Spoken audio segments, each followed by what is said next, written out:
You might have been watching those first few episodes going, did this bloke ever get out of this? And of course I did. Here I am sitting talking to you right now. And one of the things that I'd done to help me get through that was get into tournament fishing. Now, I didn't really realise at the time that was something that I was consciously looking for, something that I consciously, a conscious decision that I made to help me with my mental health. It was more something that I wanted to get into just to basically, I guess, pit my skills against other anglers around the country, around sort of, I fish in New South Wales and Victoria. I wanted to get into that. I wanted to see, basically get into the tournament world and see if I could compete with those guys who fish a hell of a lot more than what I do, guys that have been obviously in that circuit for quite some time. And as it turned out, it was a great move. It definitely did help me with what I was going through at the time. I met some absolute top blokes through fishing the AYC and the Teams Fishing Australia events. I fished AYC for a couple of seasons in 2018, 2019. So, it's reasonably fresh after I had my stumble. And it was great. I actually met some guys who were there for kind of the same sort of reason, guys that had had struggles where they'd sort of basically overworked themselves and were looking for a way to get out of that, a distraction, a way of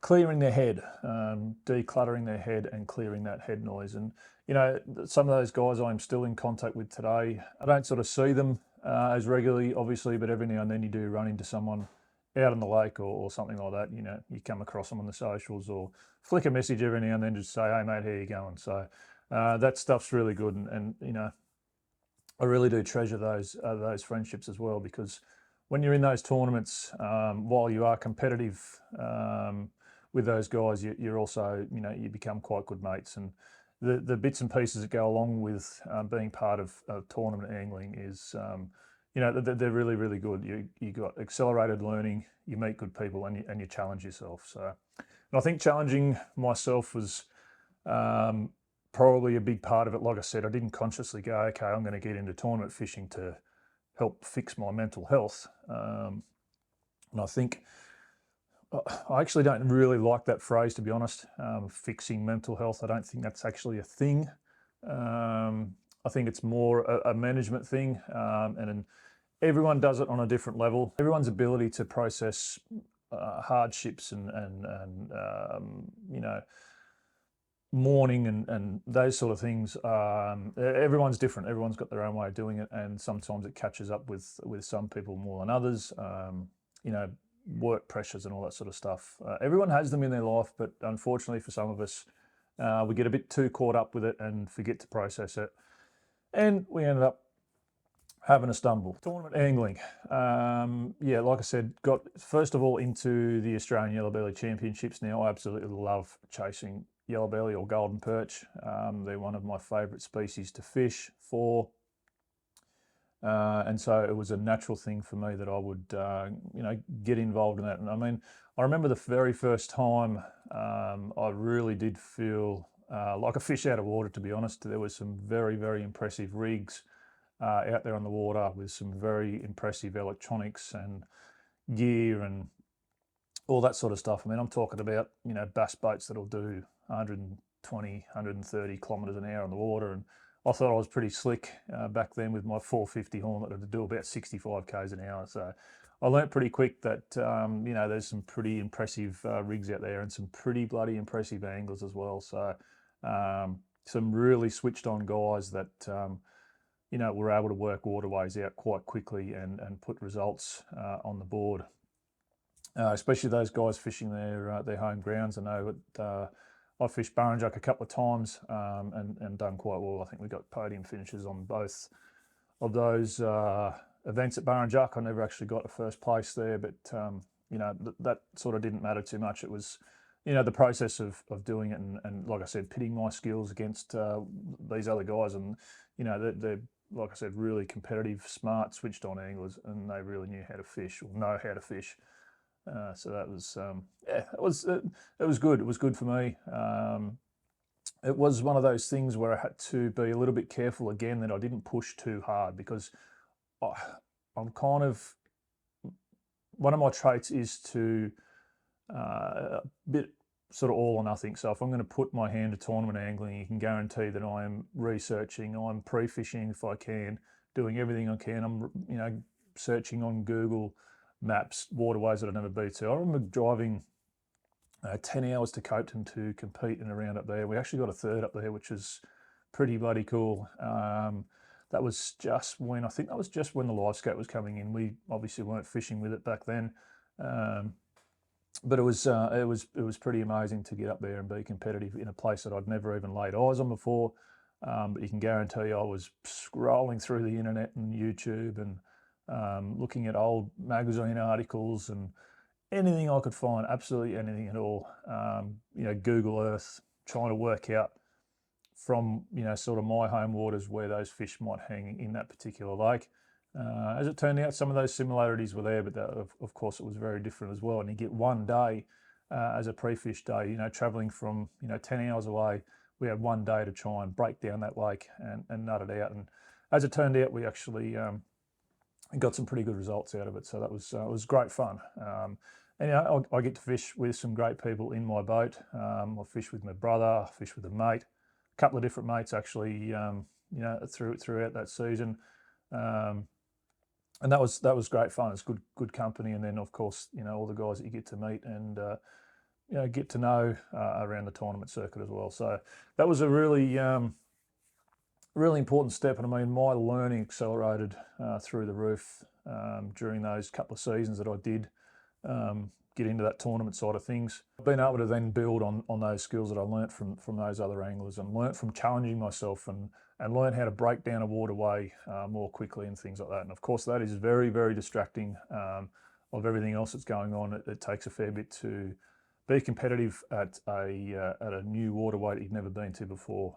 Even your home waterway, you think you know it until you get out there and start fishing with guys who really know how to fish and can really put and fish on the deck. But like I was saying, because I do try and put 100% into anything that I sort of set my hand to, I had to be a little bit careful not to go too hard when it came to the pursuit of good tournament results as well. So if I could, I would travel to a dam a couple of weeks before and pre-fish it. Then you've got 2 weeks until you can get back out on the water again for the actual comp. But and the next thing you know, there's the next one's coming around, so you're thinking about pre-fishing for that one, and then you got work and family and everything else that's going on. So it is a lot. There is a lot to it, and if you're going to be fair income about it, I did find I had to be a little bit aware of overdoing it in the fishing scene. Yeah, crazy, I know, but it is possible to do. I did have times where I go, hang on, mate, cool your jets. No, you're not going to make pre-fish for that one. It's just, you're just going to go out there and have a go and see what you can do without having pre-fish, because even your hobbies, even the things that you're passionate about, are capable of becoming too much. If you are, lack of sleep, basically not working's the wrong word, but you're working, you're mentally working, pushing too hard, lack of sleep, pushing too hard. You have a few beers with the blokes around the campfire, and might stay up late, things like that. So alcohol, things like that can all actually build up with you, even though it's your passion and it's fun and that's what you really want to be doing rather than working.